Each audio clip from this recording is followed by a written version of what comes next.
Saludos y bienvenidos de nuevo a este programa que hemos llamado Candidatos en IFM Noticias. Si bien todavía es muy pronto, pues en esta ocasión pareciera que las elecciones se adelantaron porque son muchas las personas que están dispuestas a darse una batalla para llegar a la Casa de Nariño. En el 2026 nos vamos a jugar más que un nombre en la presidencia de la República. Acá conversaremos con quienes ya han manifestado de manera oficial que serán precandidatos oficiales, como les decimos, a la presidencia de la República, o bien con aquellos que de alguna u otra manera suenan para llegar a la Casa de Nariño. Nuestro objetivo es que ustedes desde sus casas puedan tomar decisiones informadas, conozcan a todas estas personas, lo que han hecho y sobre todo lo que están dispuestos a hacer.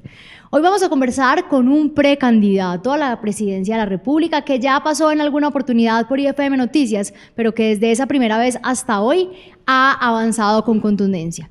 Él es Juan Daniel Oviedo, bienvenido a IFM Noticias, qué placer tenerte de nuevo con nosotros. Bueno, muy contento de estar nuevamente aquí en Medellín y en IFM Noticias, ya como aspirante oficial a la presidencia de Colombia por firmas.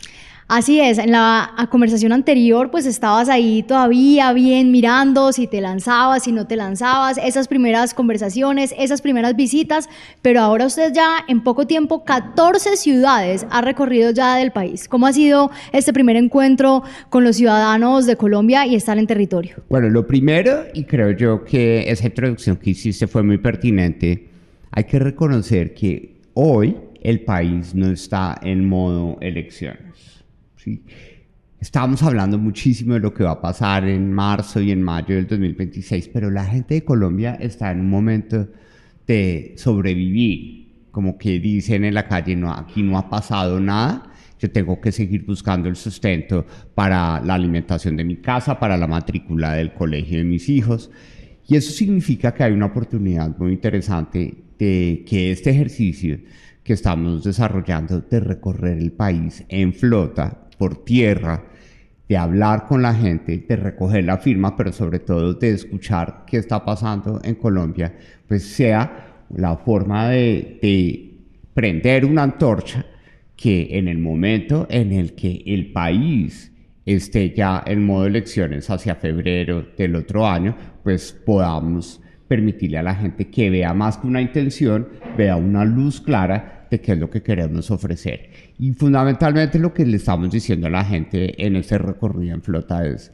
queremos ofrecerle al país una visión de unión alrededor del desarrollo con 3 valores fundamentales para llegar a él: la disciplina, el trabajo en equipo y la capacidad de escuchar. Que me pregunto yo, seguramente también se preguntarán las personas que nos están viendo, es si vemos esos 3 valores en lo que está pasando en el gobierno actual.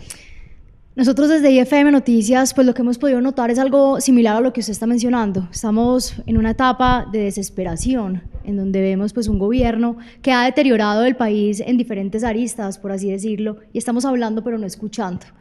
Y el ejercicio de escuchar a los ciudadanos pues realmente es lo que lleva a que la democracia pues la recuperemos, porque si bien pues la democracia no se ha perdido, sí están cuidados intensivos y tenemos que luchar por ello. Cuidados intensivos la tenemos. Usted ha recorrido, como decíamos, 14 ciudades y lo ha hecho en flota. Eso lo hemos visto en chiva, en bus, en taxi, en carro particular.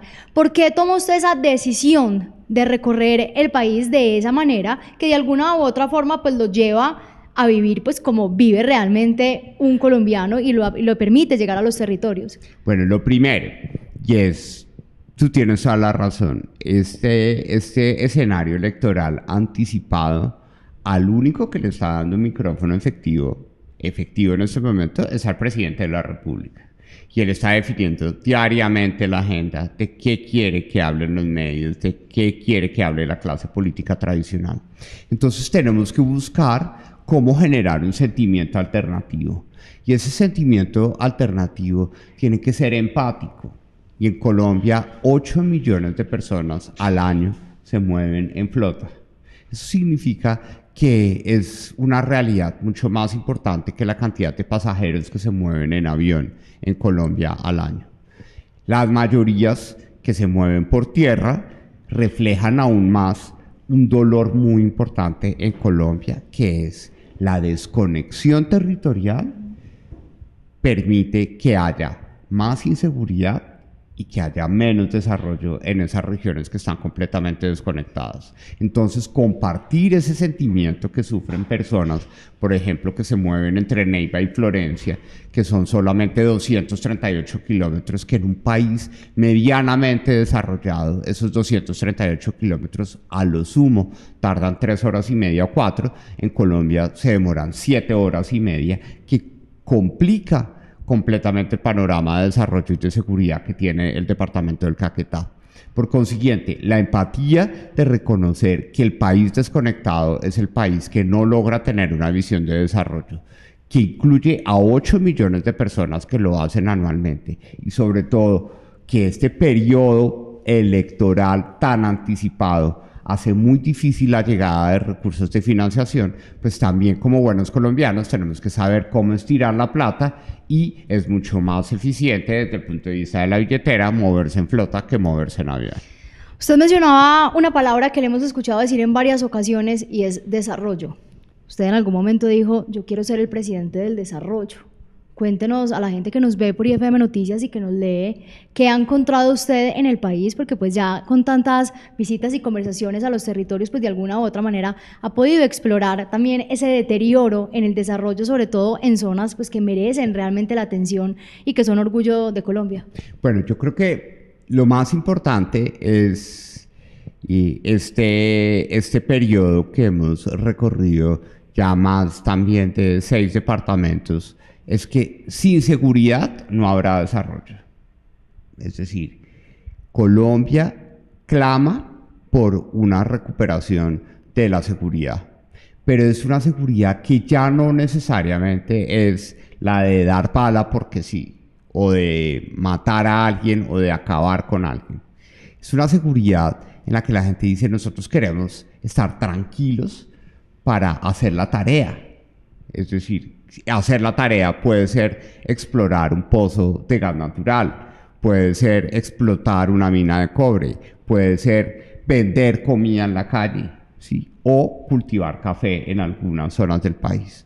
Hacer la tarea es el motivo más importante que nos une en Colombia para tener ese propósito de desarrollo. Un desarrollo que tristemente está siendo afectado precisamente por la desconexión física en materia de conectividad vial, que genera mucha inseguridad, y en segundo lugar, la ausencia de reconocer las realidades que viven y respiran las personas de a pie en Colombia. Es decir, en el día a día, pues a la gente no le importan los debates que nosotros estamos viendo que tienen un rol protagónico en redes sociales, como la vida íntima del presidente o el discurso del presidente. En el día a día la gente lo que quiere son oportunidades para sacar adelante sus sueños, y yo creo que ahí es donde encontramos una oportunidad de que podamos unir a Colombia alrededor de una visión sencilla de mirar para adelante, de no casarnos con los odios del pasado, pero sí tener claro que con trabajo, con disciplina, haciendo equipo y escuchando, vamos a encontrar un camino que nos permita resolver tantos problemas que tenemos en el país. Ese tema de la seguridad, que también ha sido pues parte de su prioridad durante estos días ya como precandidato oficial, pues está muy ligado también al tema de la fuerza pública. Una fuerza que ha perdido su dignidad, que ha perdido su honra, que pues realmente el presidente los tiene con las manos atadas, por decirlo de alguna manera. ¿Qué haría usted con la fuerza pública colombiana? Bueno, desafortunadamente lo que ha sucedido con el precandidato Miguel Uribe Turbay nos ha llevado a estar más protegidos, llamémoslo así, por parte de la fuerza pública, pero eso ha sido una oportunidad para tener unas conversaciones de fondo con los liderazgos de la fuerza pública, del cual esa conversación ha sido muy enriquecedora, porque la fuerza pública hoy nos está diciendo, dejen de decir que nosotros estamos destruidos, ¿sí? Es una doctrina centenaria y nosotros estamos aquí para cumplir la Constitución. Que nos cortaron las alas, es cierto. Aprovechando que estamos en el marco de la Feria Aeronáutica, la capacidad aérea de la fuerza pública está completamente contenida. Eso significa que atacar un problema de seguridad en el Caquetá sin tener helicópteros y aviones, pues es supremamente difícil. Por consiguiente, nosotros lo que queremos en materia de seguridad, en primer lugar, es recuperar la moral y la confianza de la fuerza pública, es decir, verdaderamente ofrecerle a Colombia un comandante en jefe que se siente orgulloso de su fuerza pública y que va a ejercer un liderazgo para que se tomen las mejores decisiones que ellos conocen y darles las mejores herramientas para que esto pueda suceder. Eso significa que con disciplina vamos a ser capaces de recuperar nuevamente ese liderazgo de la fuerza pública que, haciendo equipo con la seguridad privada, con la comunidad y sobre todo escuchando lo que nos dice la tecnología y la ciudadanía a la hora de denunciar, vamos a poder verdaderamente darle una visión estratégica al tema de seguridad, porque en Colombia hoy la paz o la seguridad es desarrollo. La gente quiere verdaderamente una seguridad que le dé las alas para poder hacer sus proyectos económicos, para poder sacar adelante sus iniciativas agropecuarias y sobre todo permitir que entre todos logremos que este país avance hacia ese camino del desarrollo que estamos proponiendo.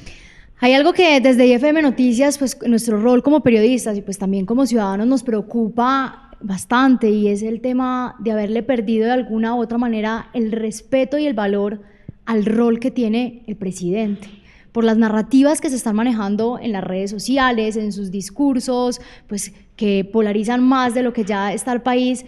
¿Cómo volver a darle confianza a la gente de lo que verdaderamente representa ser el jefe de Estado? Bueno, yo creo que esa es, en cierta forma, la respuesta a lo que yo les pregunto a ustedes: si esos tres valores, disciplina, trabajo en equipo y capacidad de escuchar, están siendo reflejados hoy en el gobierno y sobre todo en la persona del presidente Gustavo Petro. Yo creo que es a partir del ejemplo.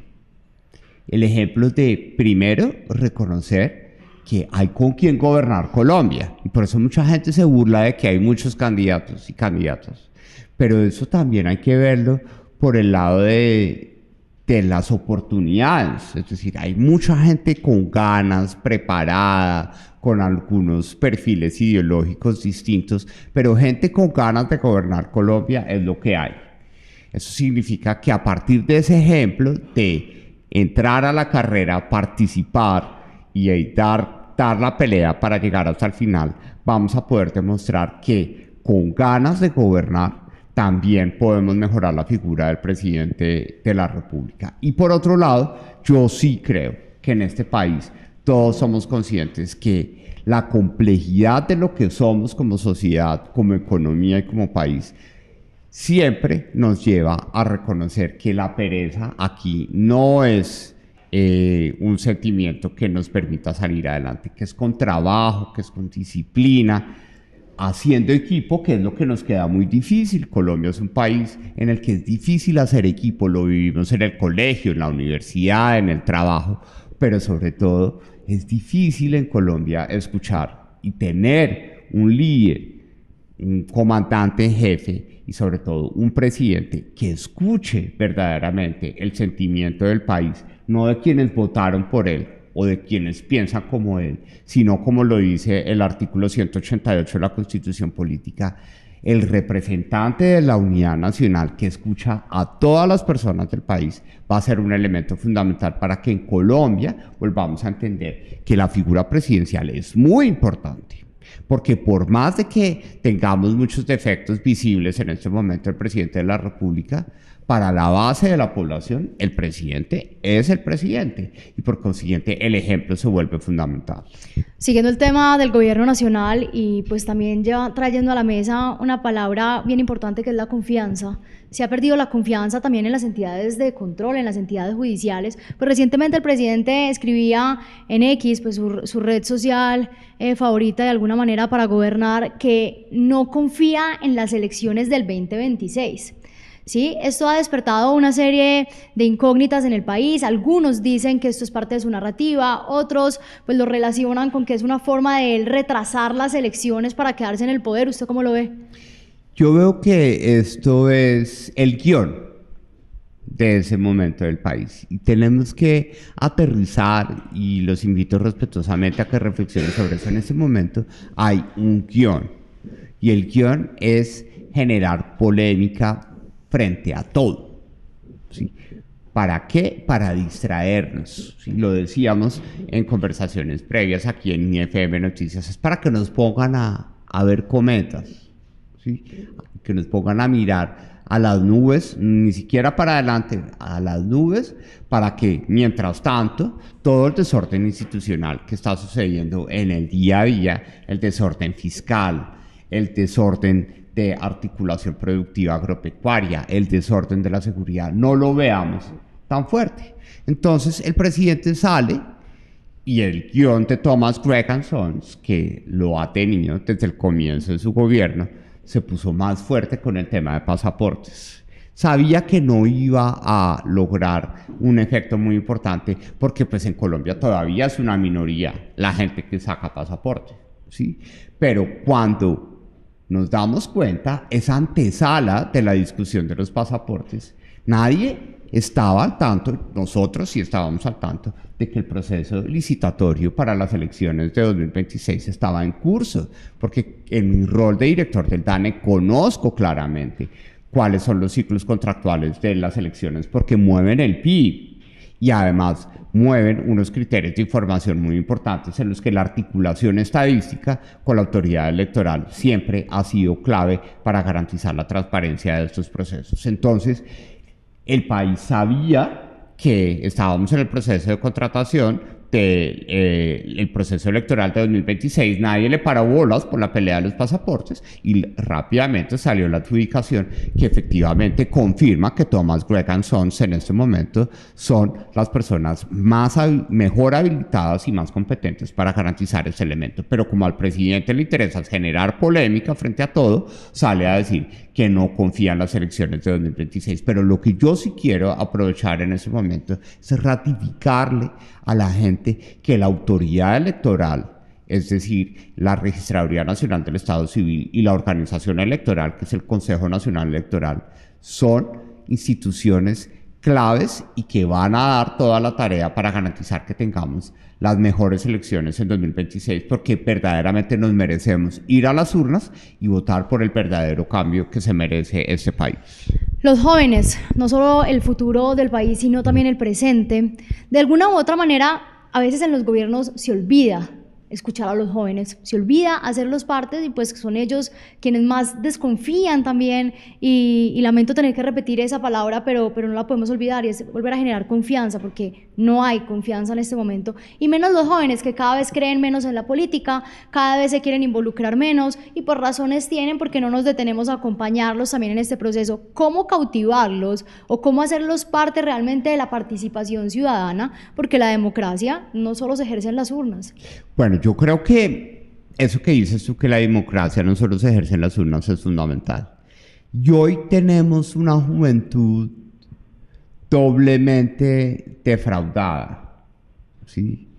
Partimos del hecho de una generación joven de 2016 que quedó defraudada por los resultados del plebiscito, que salió a llorar el día después diciendo por qué ganó el no, por la ausencia de participación de los jóvenes en los procesos electorales.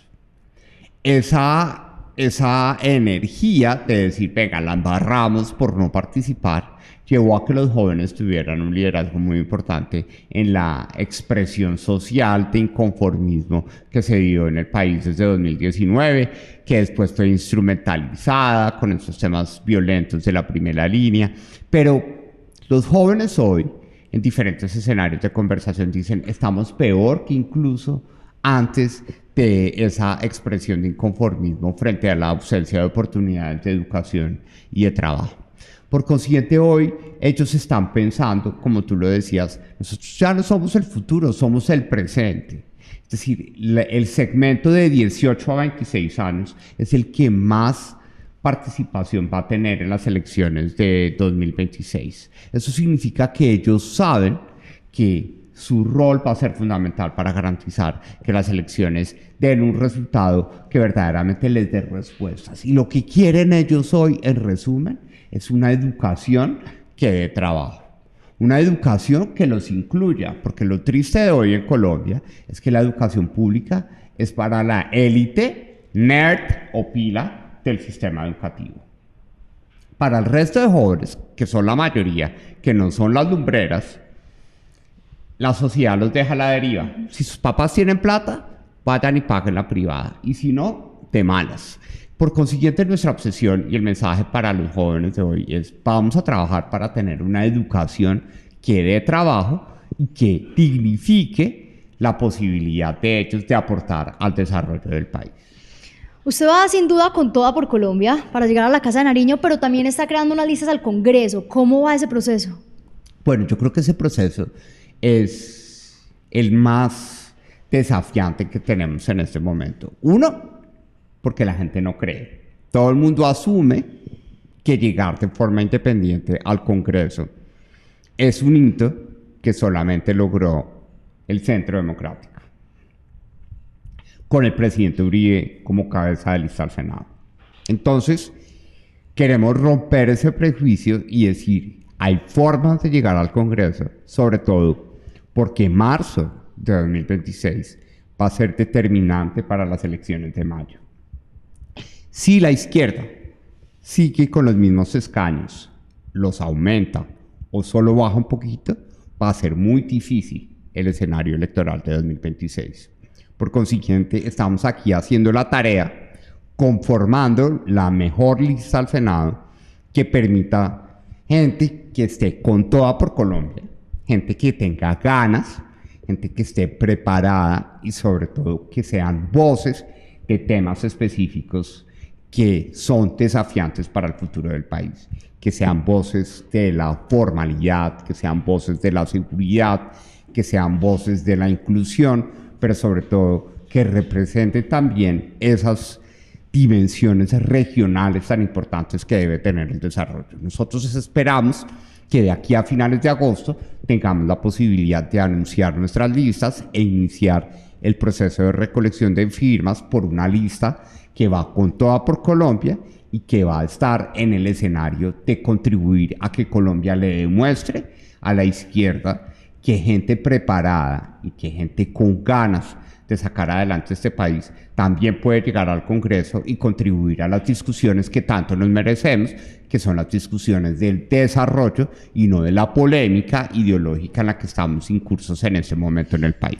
Eso va muy ligado también con un discurso que nos han querido meter en la cabeza, y es que en Colombia hay ausencia de líderes, y en Colombia no hay ausencia de líderes. Hay desafíos de liderazgo porque no estamos sabiendo elegir a quienes realmente son un líder, o los asociamos con un cargo o con un rol cuando hay muchas personas que están dispuestas a darse la pelea por la transformación de una sociedad. Ahora hablábamos de la fuerza pública y se nos olvidó comentar pues que usted con ellos también tiene conversaciones cercanas, por ejemplo con el deporte.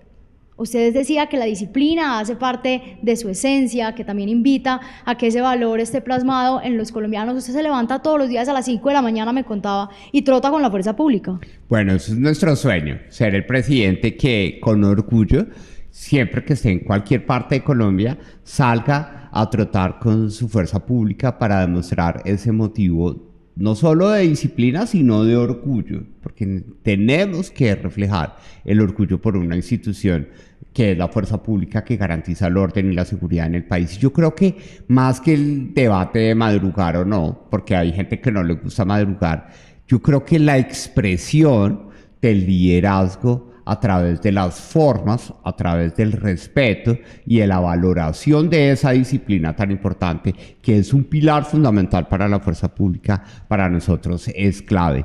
Algo que se puede traducir en otros tipos de elementos, como pues en el caso particular mío, en lo personal, que el deporte también es una herramienta para gestionar la salud mental. Y qué bueno que la fuerza pública a través de su disciplina pueda dar mucho más luz al país de que esa disciplina, el deporte, es una herramienta también para que tengamos mejor salud mental y que podamos reducir esta situación tan crítica de pandemia que tenemos de violencia intrafamiliar en todo el país.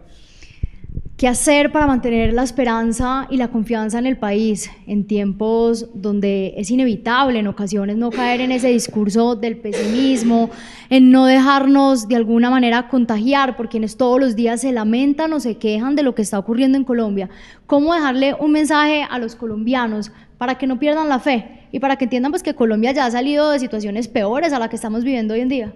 Bueno, yo creo que el mensaje más importante es que Colombia, cada vez me convenzo más, Colombia es el país de la gente que quiere hacer la tarea, ¿sí? Y eso significa que no estamos solos. Los que día a día nos levantamos y estamos preocupados por cumplir una meta, un objetivo, no estamos solos. Hay un sentimiento de fracasismo que está sembrándose en el país, de que esto se va a acabar, que esto no va para ningún lado. Pero lo que no podemos olvidar es que la mayoría de este país es la gente que quiere hacer la tarea y esa mayoría es la que sale a votar y a tomar las decisiones importantes en democracia sobre el futuro del país. Por consiguiente, lo que podemos hacer en este momento es, más de hablar de escenarios electorales, de alianzas o de convergencias o de partidos políticos, es dignificar el trabajo de la gente que hace la tarea, seguir haciendo la tarea con disciplina, haciendo equipo y sobre todo escuchando, que son los valores fundamentales de ese ejercicio político que nosotros le estamos ofreciendo al país y que se resumen pues con esa actitud y nuestro logo Con Toda por Colombia. Entonces, no hay que perder la esperanza de que aquí somos una mayoría quienes hacemos la tarea, quienes queremos cosas buenas para el país y quienes vamos a ser capaces de unirnos con disciplina y haciendo equipo alrededor de eso que hemos escuchado el día de hoy, y es el desarrollo. Mirar para adelante, mirar para arriba y sobre todo entender que los odios que tanto nos atan al pasado, pues es lo que siempre ha querido la política tradicional utilizar para hacernos votar con miedo, cuando en realidad en 2026 tenemos que votar con ganas de ver en la presidencia de la República a ese candidato o candidata que querramos verdaderamente maneje nuestro país y no votar en contra del que no queremos. Yo le voy a nombrar a 3, 4 personas que están junto a usted en este camino a la presidencia de la República y usted en una palabra me los va a describir. Se vale decir paso, pero pues es importante conocer su opinión acá. Sergio Fajardo. Persistencia, 25 años en el ejercicio de la política y con ganas de ser presidente, una persona persistente. Vicky Dávila. Como lo que veo en ella es la expresividad, esa capacidad que ella tiene como periodista de expresar el sentimiento de lo que hoy verdaderamente, valga la redundancia, siente Colombia de angustia y de zozobra. Gustavo Bolívar. Yo creo que a él lo puedo definir como por su sensibilidad, es decir, él todavía cree que la política que orientan las olas del progresismo puede hacerse con alguna sensibilidad social. Y María creo Fernanda. que trató de expresarlo como director del DPS. Y María Fernanda Cabal. Yo a ella la veo con el criterio de la tenacidad, es decir, como ella está convencida de que su visión como de gobernar y el ejercicio legítimo de la fuerza y sus posiciones, algunas de ellas radicales, son el camino para Colombia. Entonces ella es una persona que se caracteriza por su tenacidad y la fortaleza de su carácter a la hora de expresar ese ideal político que ella representa. ¿Cómo trabajar con el adulto mayor? Otro sector que ha abandonado por el gobierno y pues que no está tenido, pues no lo tenemos en cuenta también en las conversaciones que debemos tener hoy en día. Bueno, lo primero es, como tú los llamaste, trabajar con los adultos mayores. Nada de trabajar con los abuelitos o los viejitos, sí, no. Trabajar con las personas adultas mayores en un contexto en el que hoy son más las oportunidades que puede encontrar el país en todo el enfoque de economía plateada que le podemos dar al proceso de envejecimiento de Colombia, que las cargas y las situaciones que nosotros estamos visibilizando por la discusión reciente de la reforma pensional. Hay que reconocer que la longevidad nos va a llevar a pensar en un mercado laboral que deje que las personas adultas mayores trabajen. Muchas de ellas lo van a necesitar para poder obtener una pensión, pero sobre todo el adulto mayor va a ser fundamental para entender que Colombia necesita un enfoque de desarrollo que tenga memoria. Esas personas adultas mayores de hoy fueron las que sacaron el país adelante hace algunos años y no podemos ser indolentes y simplemente asumir que nadie responde por ellos. Que en eso tal vez el presidente Petro se anotó su gol simplemente al decir, no puede ser posible que no le demos una ayuda a 3 millones de viejitos pobres. El problema es que el gol no lo metió metiéndonos los dedos en la boca, porque esos subsidios a los 3 millones de viejitos pobres, como él les dice, se podrían dar sin necesidad de una reforma pensional, sino a través de las herramientas que tiene hoy el gobierno nacional a través del Departamento de Prosperidad Social. El mundo está hablando de Colombia también por un sector que se ha puesto, como dicen los jóvenes, ahora que hablamos de eso, se ha puesto la 10, que es la cultura, la industria de la cultura, la música, el arte, la economía creativa o las industrias naranjas también llamadas, y también es otra de esas industrias que pues no está tampoco dentro de los planes de gobierno, o por lo menos no dentro de las prioridades. ¿Qué haría usted por la cultura? Bueno, yo creo que el entorno de las industrias culturales y creativas de Colombia viene desarrollándose de forma robusta desde, vamos a decir, el año 2005. Son casi 20 años de trabajo continuo, en donde el presidente Iván Duque tuvo un refuerzo muy importante de visibilidad con su paradigma de la economía naranja. Lo que nosotros creemos aquí es que el sector cultural y creativo debería ser ese sector piloto de formalización. No puede ser posible que tengamos artesanos, artistas, personas que trabajan en obras de teatro, en expresiones musicales callejeras o ciudadanas, llamémoslo así, que estén completamente desprotegidos en materia de salud, de riesgos laborales. Entonces yo creo que aquí una industria que es intensiva en mano de obra requiere un enfoque de formalización y de dignificación de las personas que hacen esa tarea, y qué mejor que los incentivos tributarios que se han venido desplegando, sobre todo los que se desplegaron bajo el gobierno del presidente Iván Duque, para que el sector productivo entienda que aportar directamente al sector cultural es rentable desde el punto de vista tributario, pero también desde el punto de vista social, porque el gobierno, nuestro gobierno, va a estar preparado para tener un sistema de protección social que acoja a esas personas que expresan nuestra cultura y respetan y respaldan nuestro patrimonio a lo largo del tiempo, para que tengan un trabajo digno y unas oportunidades de no expresar nuestra cultura en el marco de la pobreza, sino que nuestra expresión cultural también sea una herramienta de movilidad social en Colombia.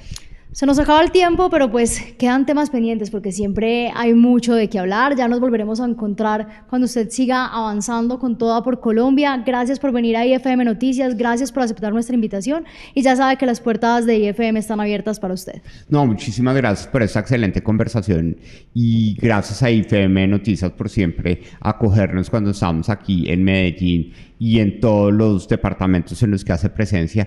Lo más importante, hacer la tarea. Colombia sí tiene una posibilidad de unirse alrededor del desarrollo, pero tenemos que hacer la tarea y no distraernos frente a este guión de polémica al que nos quiere llevar el gobierno nacional en los próximos meses. Candidatos en IFM Noticias, nos encontraremos de nuevo en otro programa para que ustedes de sus casas conozcan a aquellas personas que están dispuestas a llegar a la Casa de Nariño.